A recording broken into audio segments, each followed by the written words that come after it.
ఆ phone tapping సంబంధించిన ఎక్విప్మెంట్లు ఇంకా వీరి దగ్గర ఉన్నట్లు నాకు అనిపిస్తుంది.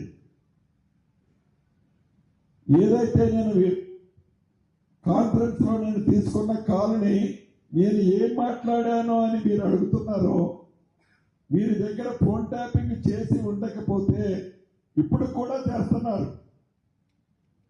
దీన్ని బట్టి ప్రభుత్వం సీరియస్ గా తీసుకుంటుంది.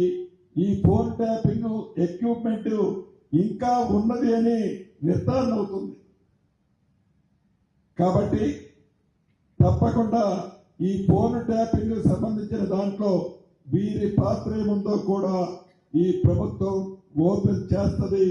ఇంకా ఎన్ని ఎక్విప్మెంట్లు ఏ మామిడి తోటలలో, ఏ ఫామ్ హౌసెస్ లో ఎవరు ఇంట్లో ఉండి ఇంకా దొంగతనంగా ఈ ఫోన్ ట్యాపింగ్ లో ఎంతమంది వింటున్నారో ఈ ప్రభుత్వం ఎంక్వైరీ చేసి వారిని కూడా చట్టరీత్యా తగు చర్యలు వారి మీద కూడా తీసుకోవడం జరుగుతుంది.